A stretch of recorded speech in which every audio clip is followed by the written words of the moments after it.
Welcome to the Alchemy for Authors podcast. I'm your host, Jo Buer. If you're an author, aspiring author, writer, or wordsmith, you're in the right place.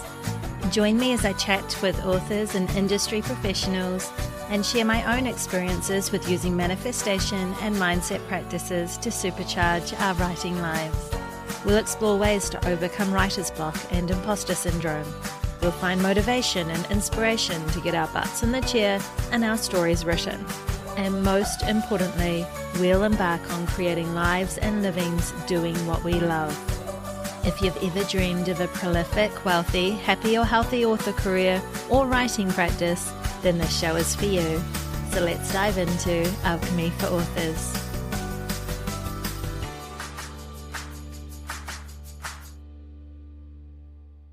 Hello, my lovelies. Welcome back to another episode of Alchemy for Authors. So this is episode number 65, and I just can't get enough of saying what episode it is because it is still mind-blowing to me that I am here still doing this. Episode 65, it makes episode 100 seem all that much closer. Something that would have been completely unbelievable to me to be at this point with Alchemy for Authors like a year ago. So that's really exciting. I am recording this on the 21st of October, 2023. I hope you've been enjoying a great couple of weeks since the last episode dropped. It has been, in all honesty, pretty darn busy for me over the last while. Lots of late nights and travel and some overnights and admin deadlines with the day job, as well as a short story deadline last week to get to my editor. So it has been pretty go, go, go in my life lately.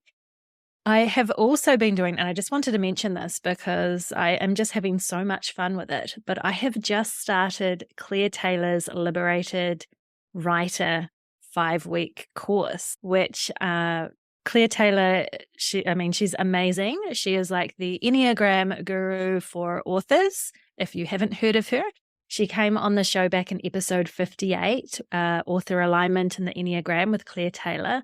And she's written an absolutely brilliant book that I am so in love with called Reclaim Your Author Career. So Claire is all about author alignment and using your strengths and your dispositions to create a writing life that really works for you. And so I enrolled in her 5-week course called The Liberated Writer. And there is lots of reading. There's a few videos in that to get through. There's homework as well. There are also live calls that, unfortunately, being on this side of the world in New Zealand, I just can't make, but there are replays and I am seriously enjoying it. I'm only 1 week into it, about to start the second week. And I just wanted to kind of give it a bit of a shout out because if or when she launches this again, probably in 2024, I just want you to keep this in the back of your mind to maybe look into doing it because, like I said, I'm only a week into it and I'm already getting a lot out of it, just reflections on who I am, how I operate, and how I want my author life to operate and look like as well. So there we are. So it has been busy, busy, busy. So I will admit that as I'm recording this, I am feeling a little bit exhausted and pretty darn tired, to be honest. And what that can mean is I can get a little bit rambly, so I apologize in advance for that. I'm going to try and keep on track, but, if you've been listening to this a while, I can go off on tangents. But I am really thankful that I do have a bit of downtime now to record this. And then on my agenda for this weekend, it's a long weekend here in New Zealand, I actually get to settle back into writing my present work in progress, another Gothic novel that is due to my editor mid-November. This is a book that I started, I think I started it mid-2021. Okay, so it's been a long time, and the title is Broken Lies, and it's been one of these books that I've been eager to write. It's a sequel to one of my other Gothic suspense novels, Unspoken Truths. but there was lots of ups and downs, and I couldn't quite get in the right mind space to really make it work. So instead, I went on a bit of a tangent and I wrote a paranormal cozy, Hades Haunt, and now I'm back here, back in the world of broken lies, which I'm actually really enjoying. So I'm excited to actually have a bit of a break now. A little bit of the crazy from the day job and the rest of my life has settled down a little bit. It's not completely gone away, but I've got a little bit of a breather. So I'm excited to do the thing that I'm most passionate about, which is writing, because writing is really what it's all about, for me anyway. It is my first love ever since I could hold a pencil. And if you've tuned into listening to this podcast, maybe you feel the same way. Just a thought. Anyway, so I wanted to record a solo episode this week to talk about my writing process. So I interview a lot of guests on this show, and I have lots of amazing guests whose episodes will be released over the next couple of months as well. And they often talk about their own writing experiences. And of course, I always share a little bit of my own examples of how I write as well. So some of this might be things that you've heard me say in passing before. But I thought it'd be really fun to chat about what my writing process is like from start to finish. So not including the publication part. I can maybe do another episode if people are interested in that later on. But just what it is like to be me and to try and write a book. Because I think it is always really fun to hear about different people's processes and the way that they work. Particularly if you're new to writing or you're finding yourself spiraling a little into comparisonitis, which can hit all of us, let's be honest. Feeling that, I don't know, you're doing it wrong, that you don't have the perfect, orderly writing routine, and so there is something wrong with you. Or, that you're just feeling a little bit overwhelmed by all the shoulds out there, that I should be writing every day. I should be writing this many words every day. I should be able to write faster. I should be whatever your shoulds are. So this episode is just from my personal experience of how I go about writing a book. It is not necessarily the most efficient way of writing a book. In fact, most definitely isn't. And there are things that I would love to be able to change. But I'm also learning a lot as I go with every new story and book that I write of where my strengths and weaknesses are. And I'm trying to just adapt to go with what works for me. And so I thought it might be a little bit helpful to hear another perspective, another example of how I muddle through with writing a book, as a reminder that if your writing process, whatever that looks like for you, is working for you, regardless of what other people think, if it is working for you, then you're doing it right. So just keep going.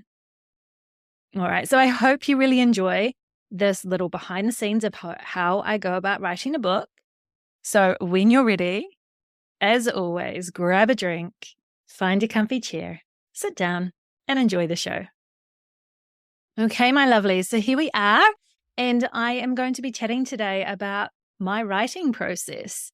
So first up, I think, particularly if this is maybe one of the first episodes of Alchemy for Authors that you're listening to, it will help set the scene a little bit if I just talk a little bit about who I am and some of the things that might impact upon how I go about writing a book.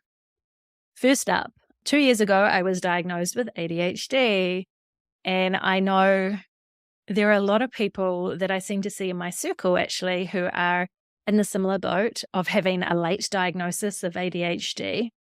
So if you are in that boat, then you'll probably understand when I say that having that diagnosis brought with it a lot of reflection on who I was as a person. So it really impacted upon who I thought I was and my identity in a lot of ways.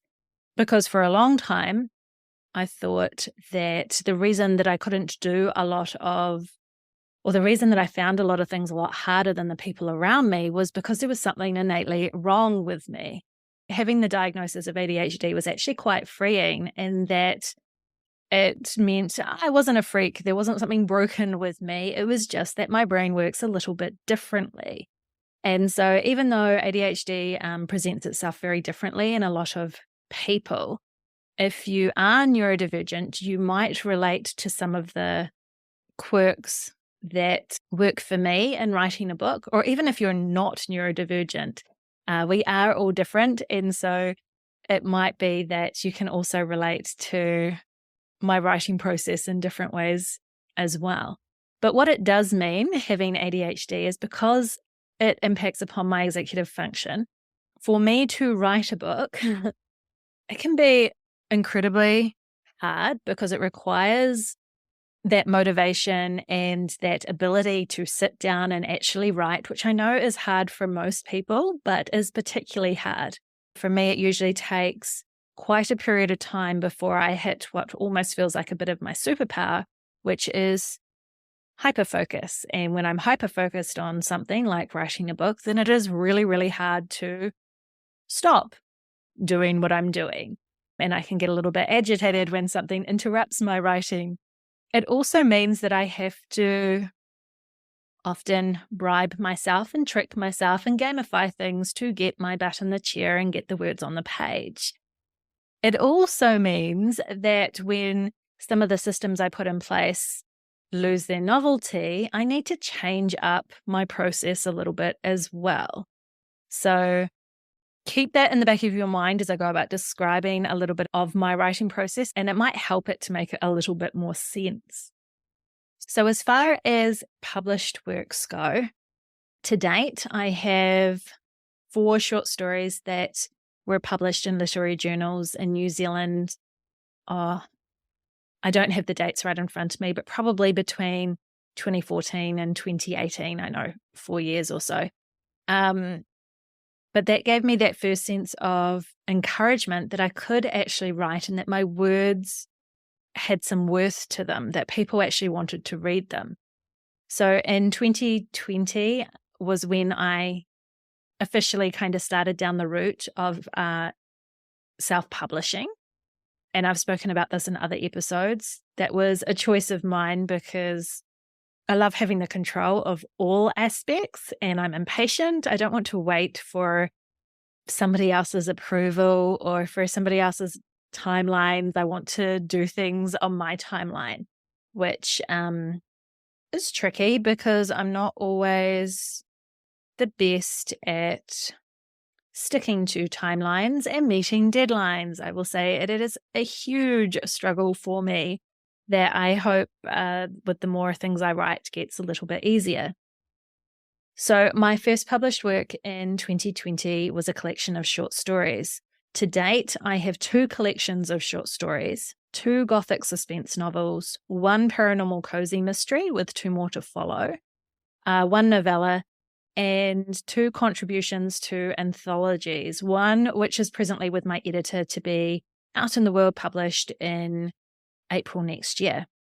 So right now I am working on a gothic suspense novel, the sequel to a previous novel of mine, Unspoken Truths.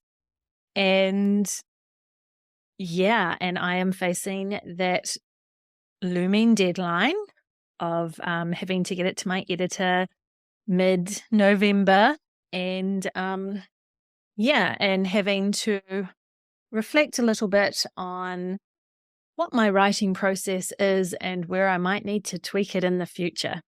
Because generally for me, things get written, my stories and novels and whatnot gets written simply by me having a really high dependency on anxiety-induced panic. Yeah, not a healthy way to be.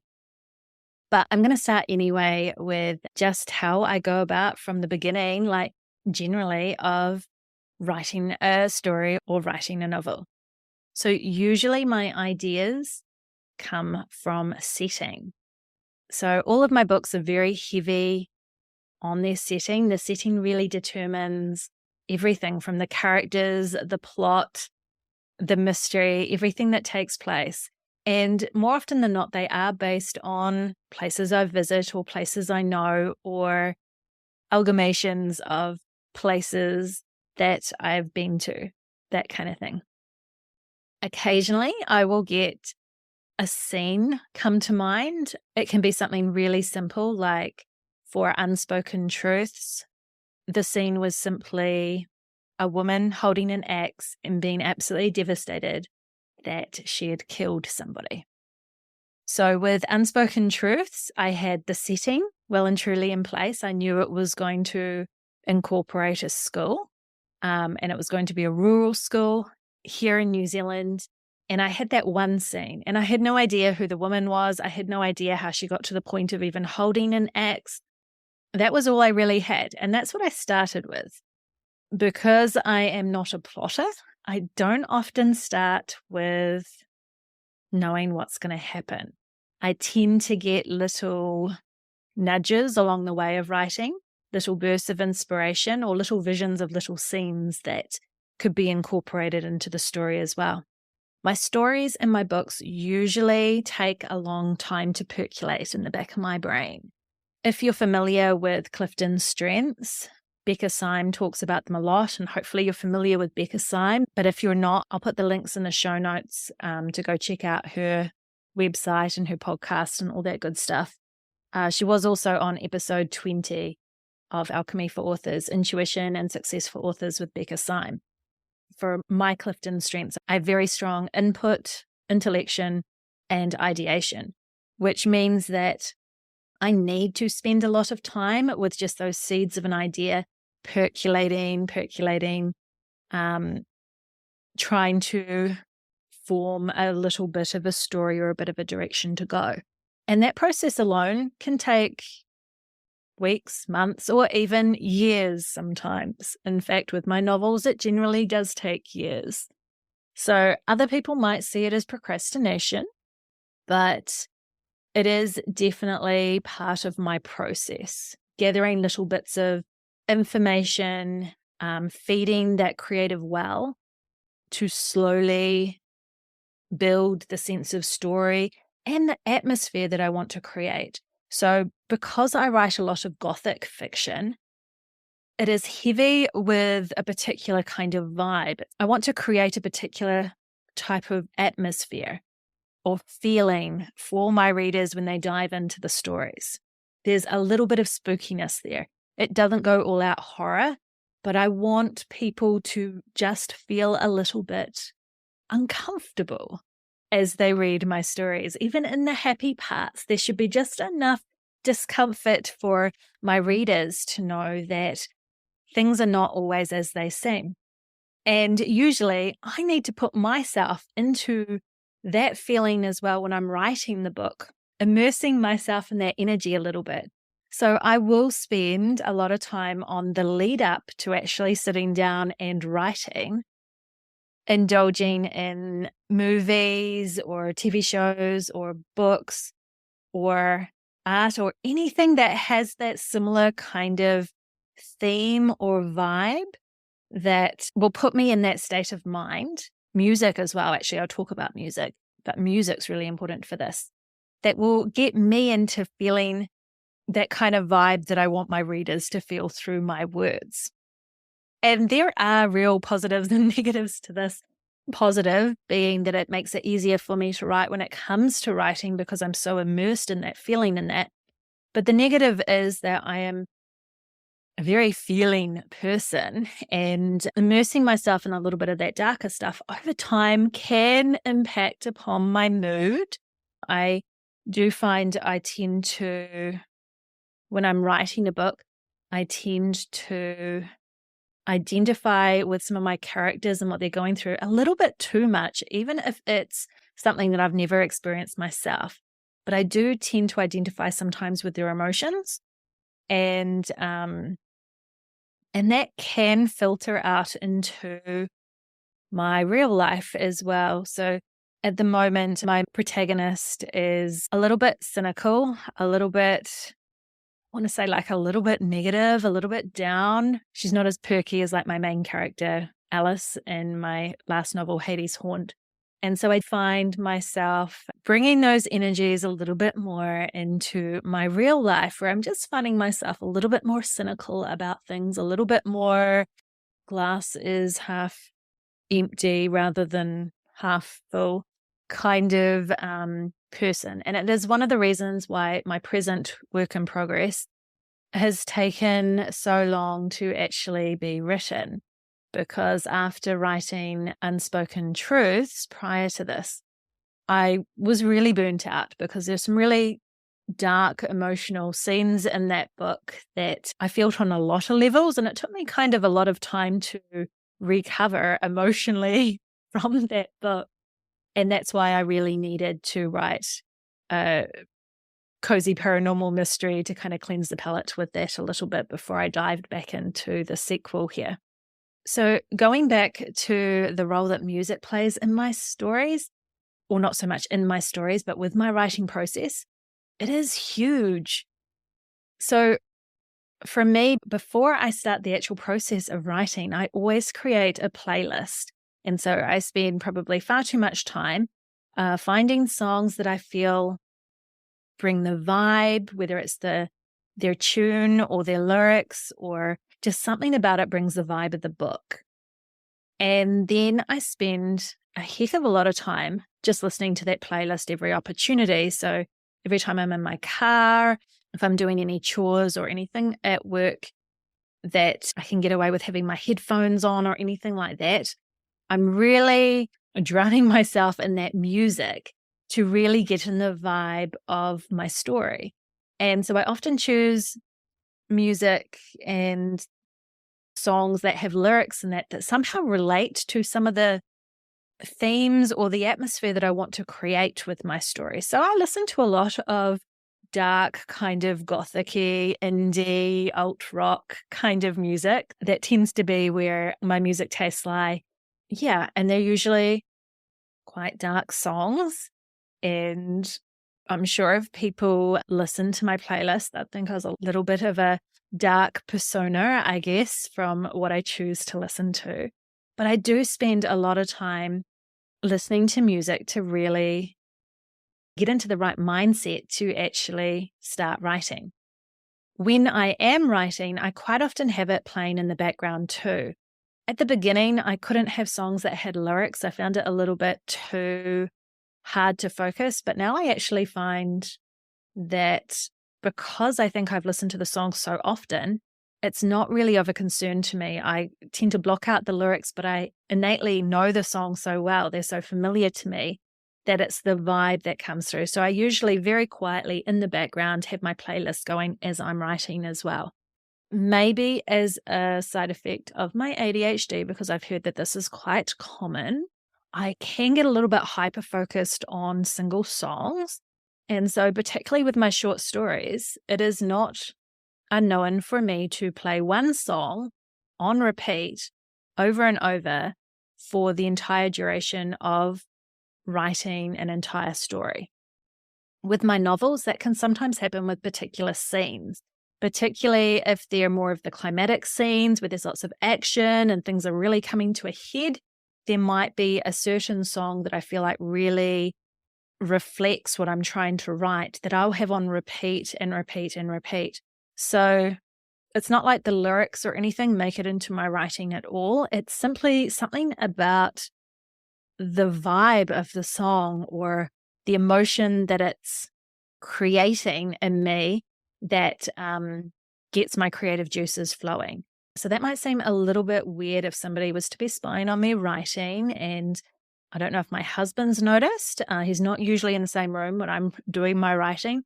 I will play the same song repeatedly for however long it takes to write a story or a particular scene. And I know if anybody else was anywhere in the vicinity, it would probably drive them crazy. But I have found that that is what works for me. With my writing process in general, I am not somebody who can write every day. I often hear this touted as the one right way to be a real author or to be a real writer or to have any success is to ensure that you are writing every day.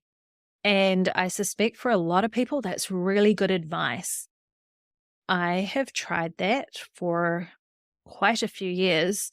I wanted to be one of those people so bad, and this was well before my ADHD diagnosis.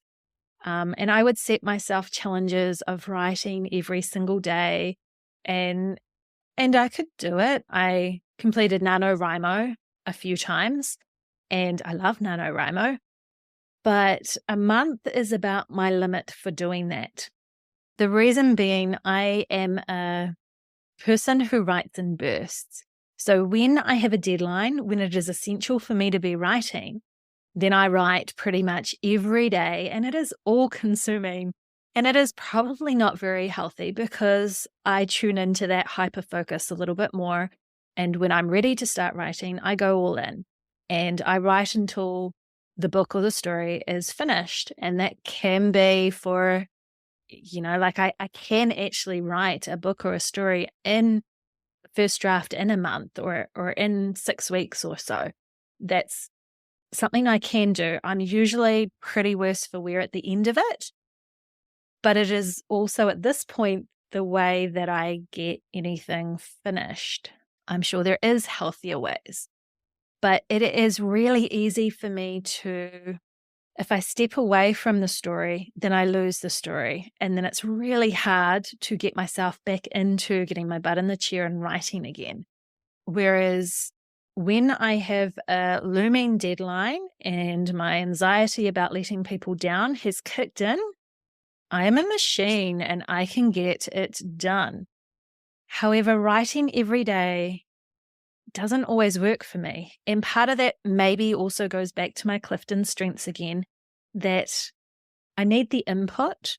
I need to gather inspiration in that and spend a lot of time with ideas and that percolating before I actually dive into writing a story. And so sometimes I simply just won't have anything to say if I haven't done that. And I think I'm probably more prone to burnout when I do try and force myself to write every day. It's probably not of a particularly good quality.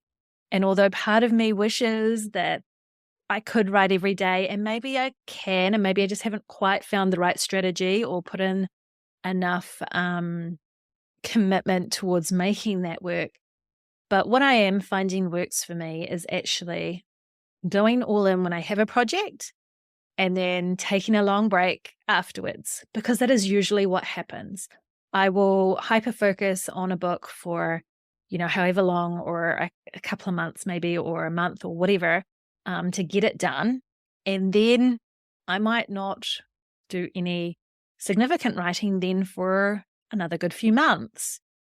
And I used to beat myself up about that in the very beginning, because as a beginner kind of author in that, as a newbie to the writing world, we hear it all the time that you have to be writing every day, or you're not going to be any good, or you're not going to be successful, or all the rest of it. And I believed it, and I'm a bit of a good girl in a lot of ways, and I want to please people, and I want to do the right thing, and want to follow those people who are succeeding.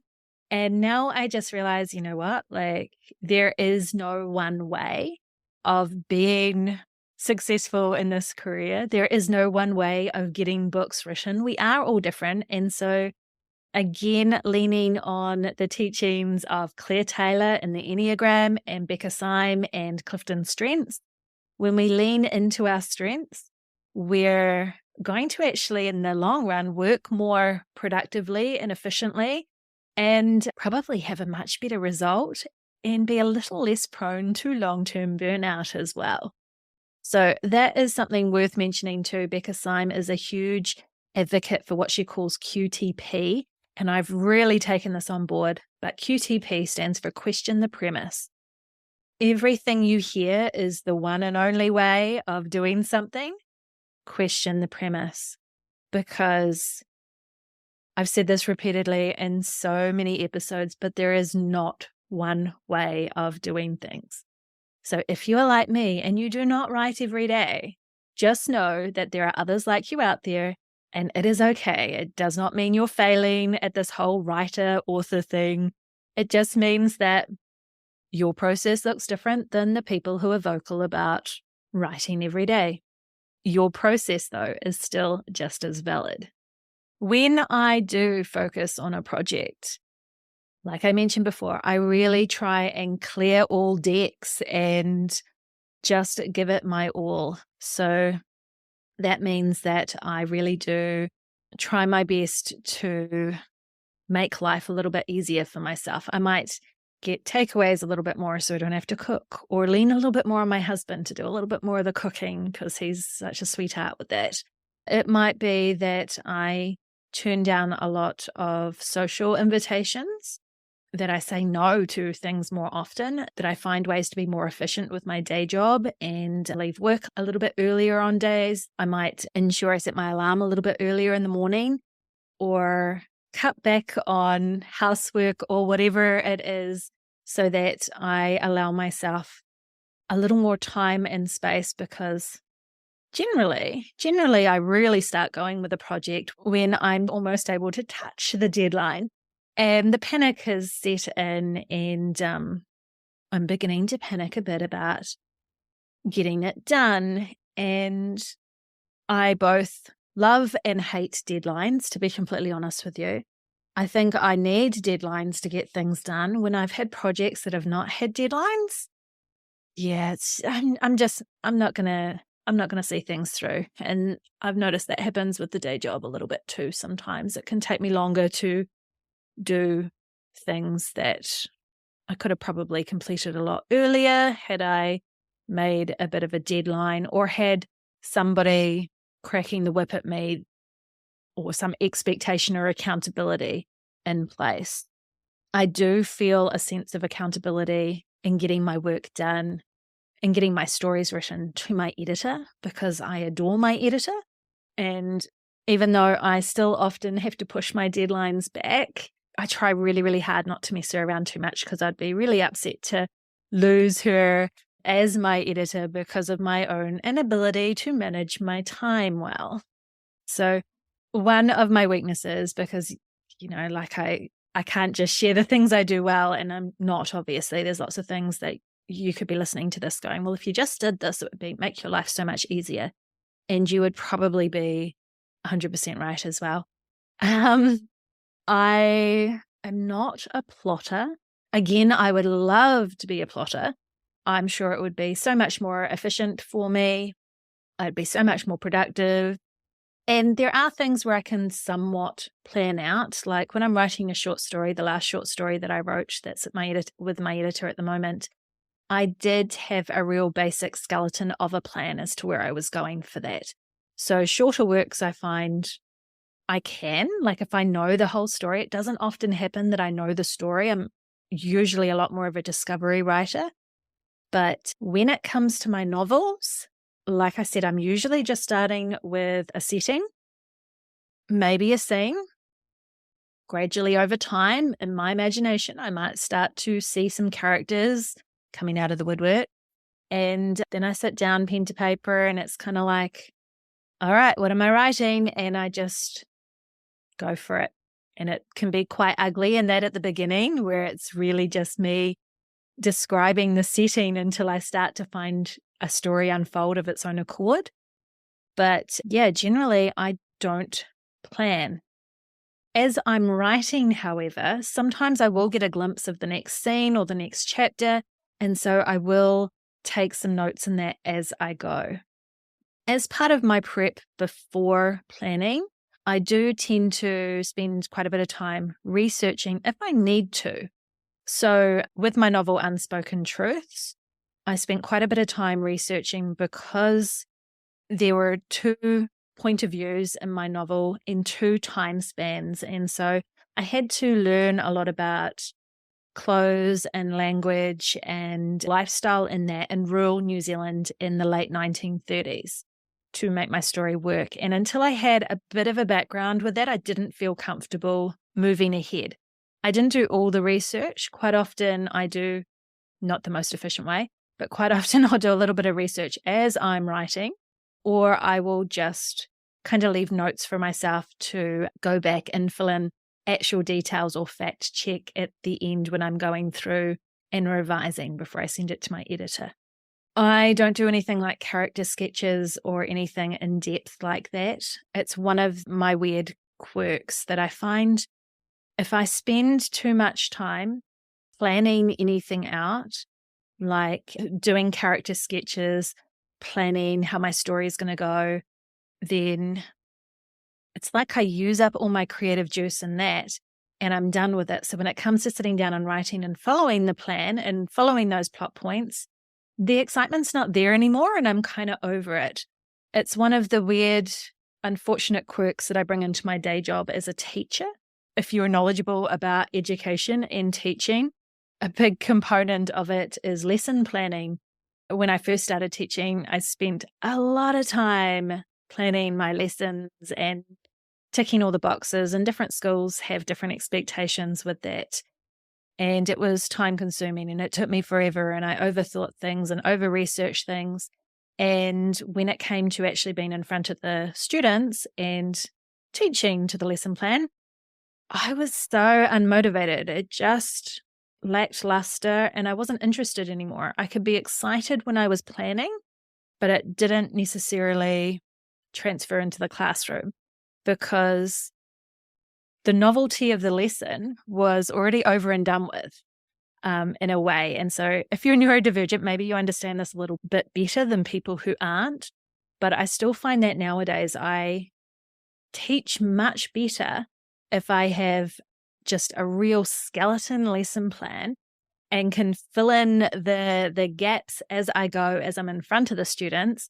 They're usually much more dynamic lessons and I get more enjoyment out of them, which I think my excitement and enthusiasm is a little bit contagious to my students and gets their engagement up. Then if I go in with a perfectly planned lesson that might feel good at the time to have completed a nice plan, but I just find it demotivating when I get to the class and have to then rehash the lesson that I'd already feel like I'd lived through in some way. So that's one of my little weird quirks that I absolutely see in my writing as well. If I plan things out too much, there's the satisfaction that I get from the planning at the time, but when it comes to actually writing to the plan, when it comes to writing to what I've plotted out, I've lost my excitement for it. I'm no longer engaged and I want to do something completely different. So I find bare bones skeleton plan, if at all, works for me, or planning as I go. So it's okay if I kind of step ahead to a chapter or a scene and just make a few notes and have just a general idea of where I'm going. What this does mean is that I do often paint myself into a corner, get myself stuck with, holy heck, how am I going to wrap up all these loose ends or get my character out of this situation they've got themselves into? And that can take a little bit of brainstorming sometimes and a little bit of free writing for me in a journal or something like that to brainstorm a whole lot of ideas and things like that and then kind of work my way into how I'm going to make this work. That can also mean there's got to be a little bit of rewriting as well. I know, not the most efficient, but so far, knock on wood, it seems to be working for me. So there we are. One of the tools that I always have with me is a notebook. I know there's more tech-savvy ways of doing this, but I like a good old-fashioned notebook, and I like the ones with the dots instead of the lines, like is it a bullet notebook or something like that? So I always have a new notebook because I do love stationery. So I have a new pretty little notebook that I have for every new novel. And that is my ideas, my scribbles, my brainstorming when I get myself into corners. It's one of the places that I keep my word count goals and things like that. And I also use it to take kind of notes as I go, just like scene one or whatnot. This character had these color eyes and they said this or something.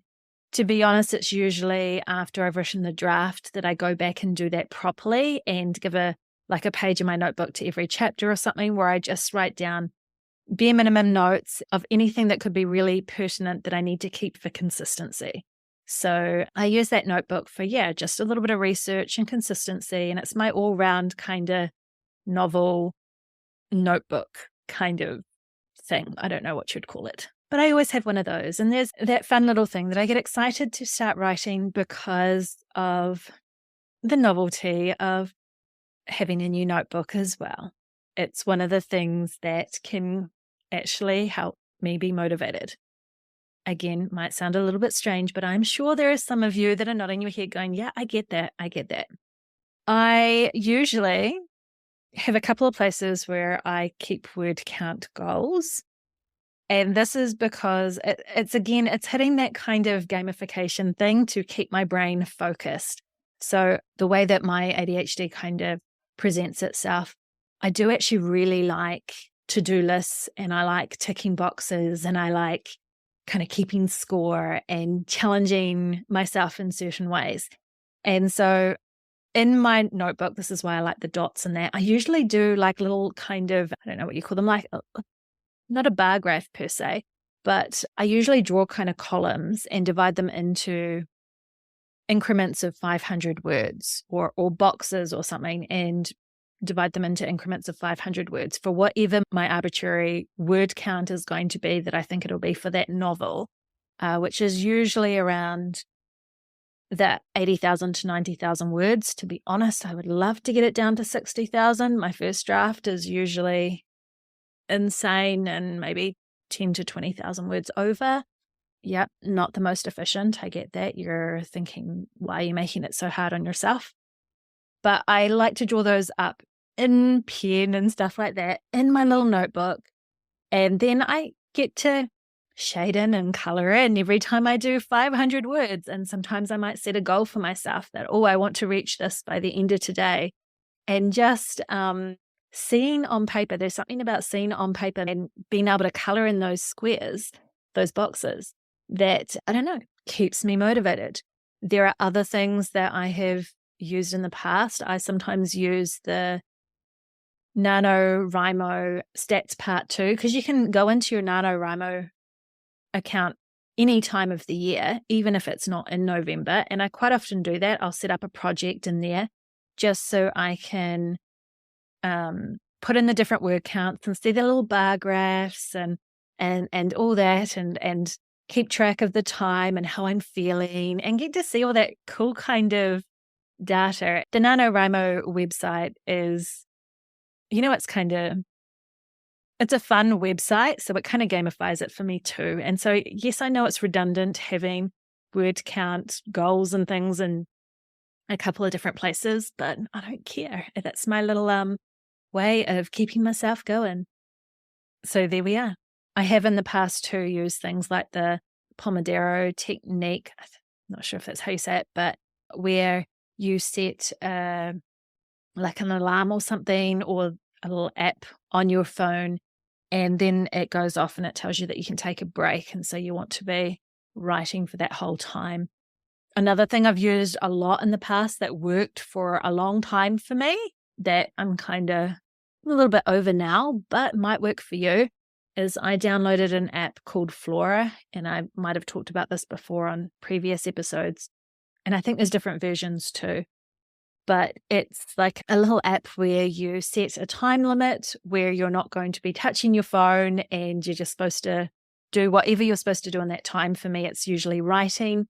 And if you don't touch your phone or check social media or do any of those things, and you reach that time limit and that little alarm kind of goes off, then you get gifted this little virtual tree or plant that you can plant in your little virtual garden. And you get these cool little trees, and it's a bit of a game thing, which was really fun, because if you don't meet your goal and you pick up your phone, or you get distracted, or you take a phone call when you shouldn't, and you've set the timer or whatnot, your plant dies. And even if it's a virtual plant, that hurts the heart a little bit. You don't want to see your plants shriveling and dying. So that did work for me for quite a while. So might be something that you want to check out if you haven't already.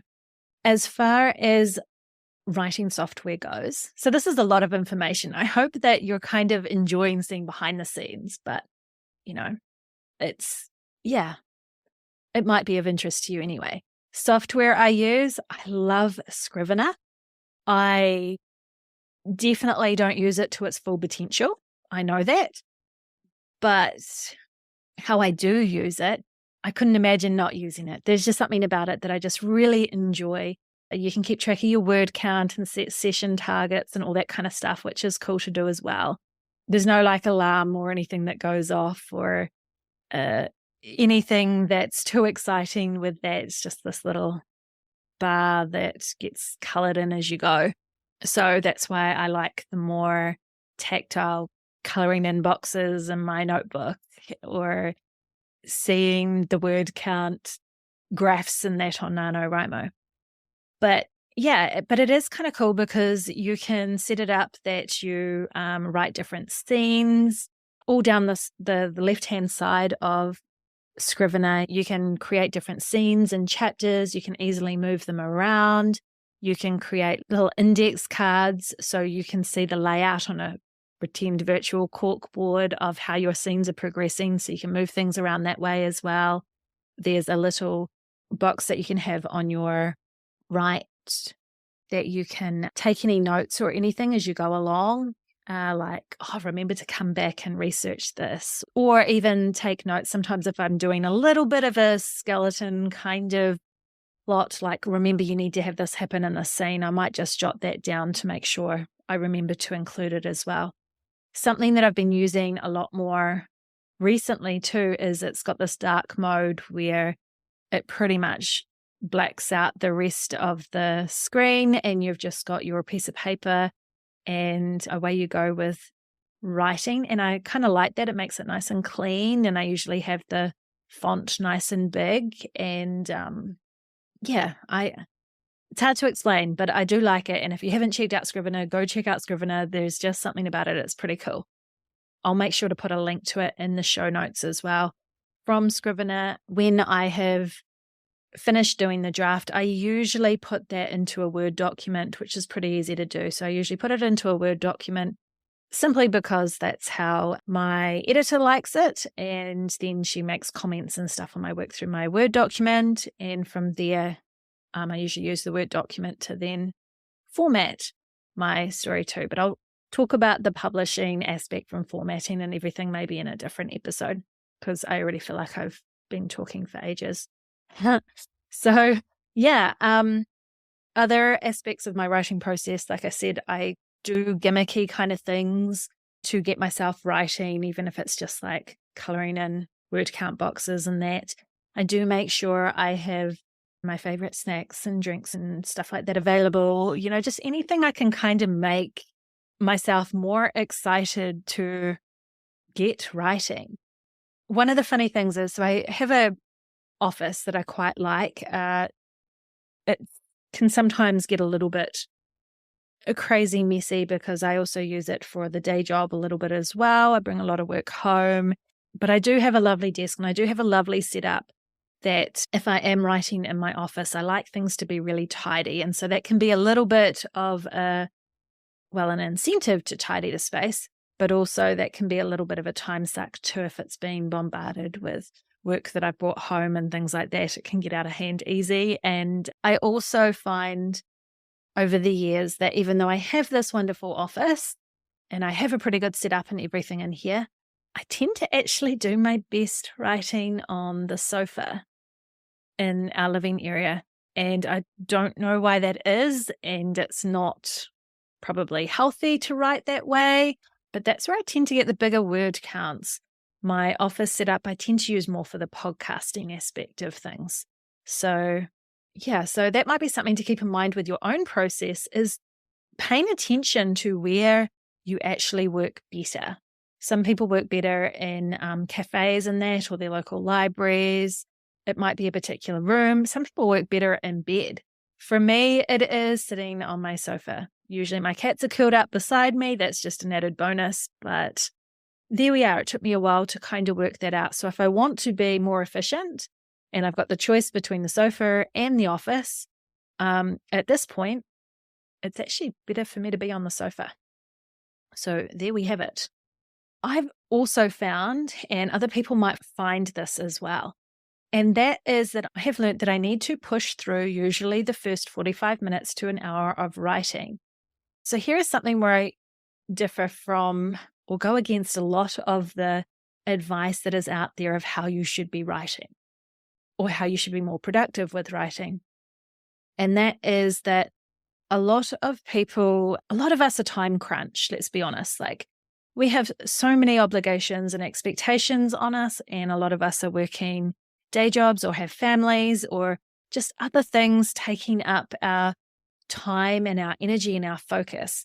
And so I'm not dissing this advice at all, that if you're really committed to writing, find those little segments of time, find the 5 minutes here, the 15 minutes here, the waiting in the doctor's office, the use dictation if you need to. You can do that while you're waiting in traffic in your car, or, finding those little moments to get some words down. I actually love that advice, and I just find it near impossible to work for me. Yeah, like, it is one of my quirks that I really do need a big chunk of time to write. Now, fortunately, I'm in the situation, like, I don't have kids. I possibly, in that respect, I have less responsibilities. I do have a very, very time-consuming day job. And this year in particular, I've had a lot of other family obligations and responsibilities and things going on as well. So, of course, I can find it really hard to actually have chunks of time to sit down and write. But wherever I can, I need at least an hour or so to write, because it does take me 45 minutes to an hour to actually get into the flow, to get into the zone. That first 45 minutes to an hour is really freaking hard, to be honest. It is hard for me to stay focused, to not be wanting to get up and down every 2 seconds for random things, or to think I'm hungry when I'm not really hungry, or to think I need a drink when I don't really need a drink, or I need to go play with the cat now, or let me just answer this email, or I can find a million things to do, and it is so hard to stay focused and make myself get any words on paper for that first usually 45 minutes to an hour. It is excruciating, and I will get barely anything done. But if I have a larger chunk of time, I know myself well enough to know that if I try and keep my butt in the chair and my computer open in front of me with Scrivener ready to go for that period of time, and slowly put down the words as they come, that there will come a time where all of a sudden everything clicks and the words are just flowing. And this is where I feel like it's a little bit of one of the positives to ADHD, is that after that period of what feels like absolute torture, something happens and hyperfocus usually kicks in for me. And then I am in my zone. And this is why it's really good for me to have, if possible, if there's any possibility, a good few hours, half a day, or a whole day. Because when that hyperfocus kicks in for me, I can write and I can write and I can write. And I still generally take little mini breaks, maybe every hour or so. But I have surprised myself sometimes in being able to write like 10,000 words in a day. Now, that is insane, and I don't recommend it, and it is not my normal writing pace. And that is like taking an entire day for me, because I'm not a particularly fast writer at all. But I can achieve amazing things when that hyperfocus fits in. It's just not something that is always on call. And so for me, when I've tried to adopt the really well-meaning advice of finding those small moments to write, like the standing in line at the grocery store or the waiting in traffic in the car and that, it's not necessarily productive time for me. I tend to find that time is better used for me personally, either listening to my playlist that I've created for my story so that I can kind of be in that feeling of my story and just like be aware of any ideas that might come to me then, or spend that small time observing the world around me and listening to conversations people might be having in the grocery line beside me or something, and just paying attention to how I might describe something and if it might have a place in my story. That is my time for, again, Clifton Strengths, that input of soaking up information just in case it might have a place in one of my stories. I do almost always have some form of writer's notebook with me, or I don't go anywhere without pen and paper anyway. So sometimes I might hear like somebody call out somebody else's name. I'm like, hey, that's a really cool name. And I'll jot it down, or I use my notes app in my phone as well. So those little chunks of time for me are better used for gathering ideas, for gathering inspiration, for maybe mulling over, oh, what do you think? I wonder what what my character is going to do next, kind of thing. But as for writing, it doesn't work. I've got the Scrivener app on my phone, and I've tried that, and I've tried, just writing an email to myself and all that. But I can't. I can't write on the go like that. It's not for me. So maybe you've beaten yourself up a little bit about the fact that advice is not a good fit for you too. And just so you know, you're not alone. One thing about my writing process, when I'm actually writing too, and I know I've mentioned this before in different episodes, but I am a person that I don't edit as I go as much as I can. I try not to edit as I go. I'm all about getting the words on the page, and that I really learnt from NaNoWriMo. So yay, NaNoWriMo, where it was all about the word count. Even though I'm not all about the word count now, I am all about just getting the words and the ideas on the page. Now, what that means is that quite often a lot of words will escape me and my brain will go blank and I can't think of what I want to say. And so I use brackets or highlighting a lot in my stories. So whenever I get to a part in a sentence or a paragraph or something where I'm like, oh, I can't think of the word for that, or I need to be more specific about what type of tree, I'll just put a note to myself in brackets, or I'll put down a couple of possibilities. It's a willow tree, it's an oak tree, whatever, and list those down: willow, oak, birch tree, and put it in brackets or highlight it so that I know that I need to come back when I'm doing my next read through and actual edit to actually make a decision and decide. So yes, I use brackets and highlighting in that a lot and just get the ideas down. If I really can't think of the word, because sometimes my brain goes blank, I will literally write the word something in brackets. So the word something just goes in brackets to remind me that something needs to replace something, the word something. So that's one of my little tools that I use there. I do write my stories pretty much from beginning to end. There are times when I need to move chapters around, and Scrivener makes it really easy to do that. So that's really cool. But yeah, I do tend to write my chapters like in order. I am a discovery writer, so there are definitely times where I've learned to just trust the process, because it can be a little bit scary embarking on a story, having no idea what your story is about, where it's going, what's going to happen, and how you're going to get your character out of the situation they find themselves in. So a lot of it is really just trusting the process.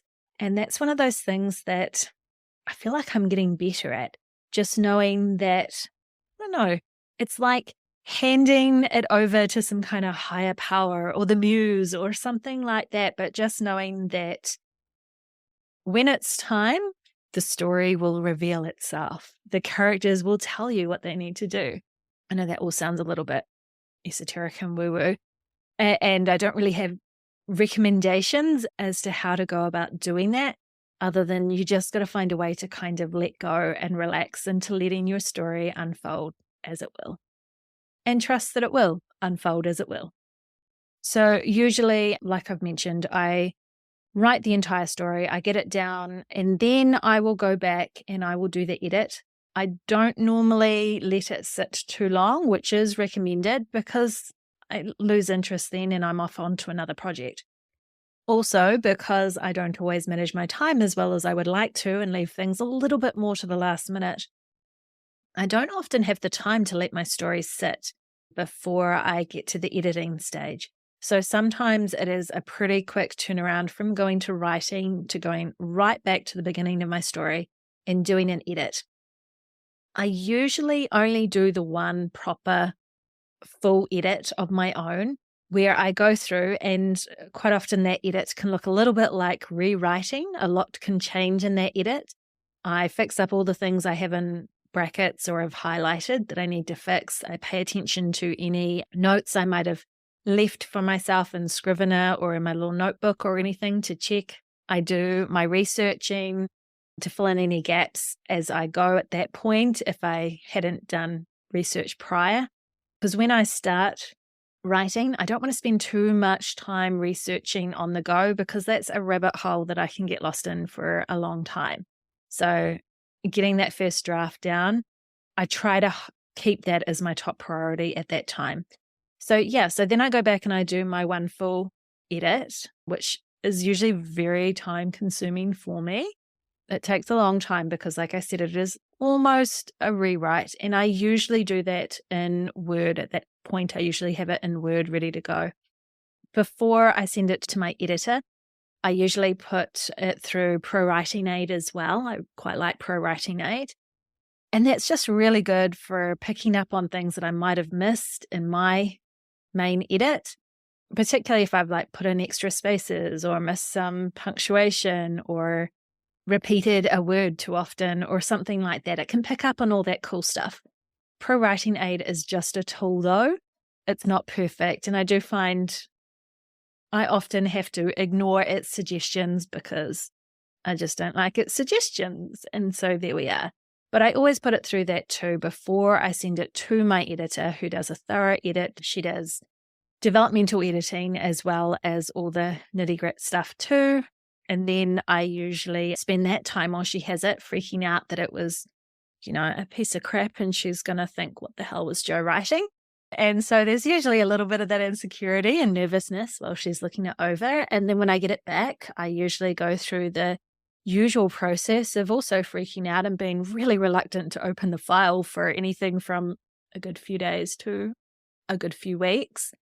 And then when I do, I tend to scan through all of her notes, just looking for those things that are like, you need to rewrite this chapter or get rid of this chapter, or anything big that I'm like, okay, I need to set some time aside for that.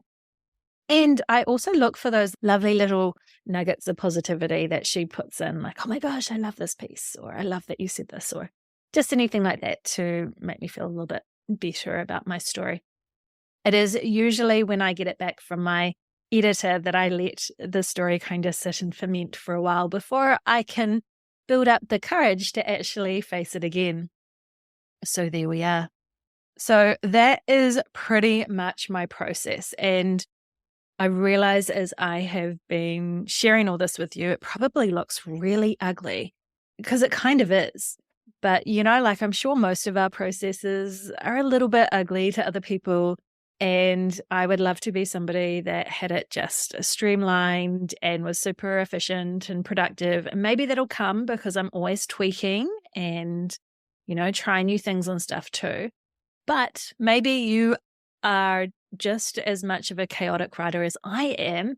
And this has made you feel a little bit better in yourself that you are not alone. And it is okay to break all those, writing rules that people like to spout about how there's one way of doing things. And that's just not true. I'm still getting my books written. Yeah, it might not be the most efficient way, but hey, they're still getting written, they're still getting good reviews, they're still getting read, and they're still making me royalties. So yay. Yeah, so some of the things you do not need to write every day. You do not need to write in those short amounts of time. Some of us need the bigger blocks. That's okay. Find ways to grab those bigger blocks when you can. If it's really impossible, see if you can rearrange your schedule or take some days off or do anything you can to just give yourself a bit of extra time to really dive in if that's how you work and you need to just hyper focus a little bit for longer breaths of time. But if you do have smaller amounts of time, is there something else that you can be doing to still use that time productively, even if it's not writing? And for me, I believe that it is still writing when you're just lost in your daydreams or just, listening to strangers' conversations and grabbing those lovely nuggets and that. That's all still part of the writing process, filling that creative well. To me, that still counts. I do recommend, though, find ways to try and stay in that vibe of your story so that it is still percolating in the background and you can, it just makes it, particularly if you're like me and you're not a plotter, it can make it a little bit easier to get back into your story if you're still feeling all those story vibes, right? So there we are. I hope you got something out of hearing about my writing process and that it reminded you to QTP, like Becca Syme says, question the premise of what you've been told is how to be a writer. But yeah, I hope you kind of enjoyed hearing about this. I, of course, would love to have more time to write, but we're given what we're given. Our life circumstances are different for all of us. So we just need to find what works for us for where we're at this moment. And that can change as our circumstances change. That can change. And I'm always hopeful that down the line, I'll have more time for writing and be less maybe reliant on the hours that I put into my day job as well.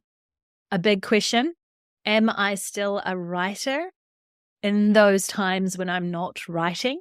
So like I said to you, quite often I can go months without writing in between different projects. Does that mean that I'm no longer a writer? 100% no. I don't believe that for a second. There is this idea out there that I often hear people say that a writer writes every day, and if you're not writing, you're not a writer. I'm going to call bullshit on that, to be honest with you. I still feel like I'm very much a writer in between projects, simply because I'm just filling the creative well, whether I'm doing it intentionally or not, or I'm percolating a new idea, getting it kind of bubbling up inside me. And that takes time, and that's my process before I start physically putting words on paper. So yes, I do believe I am still a writer even when I'm not writing, just by the way that my brain works and is thinking often about story. So yeah, there we are. That's my writing process. If you're just starting out, my advice to you, which again, question the premise, is to experiment, try different things, try writing every day. See if maybe that does work for you.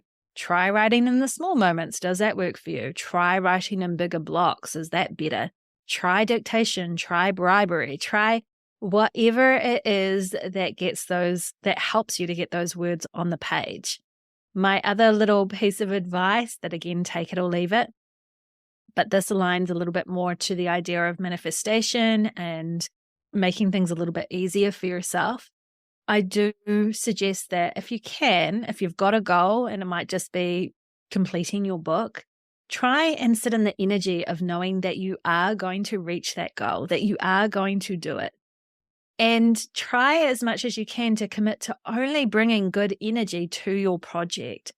So that means that when you think about your project, when you're ready to sit down and you're staring at that blank page, as much as possible, keep your thoughts positive. Think about how lucky you are to be sitting here able to create a new world of something to entertain other people, to entertain yourself. This is something that we get to do. As writers, as authors, we get to do this. So no one's twisting our arms saying that we have to write. We're not performing neurosurgery. Nobody's going to die if we don't get to the words on the paper.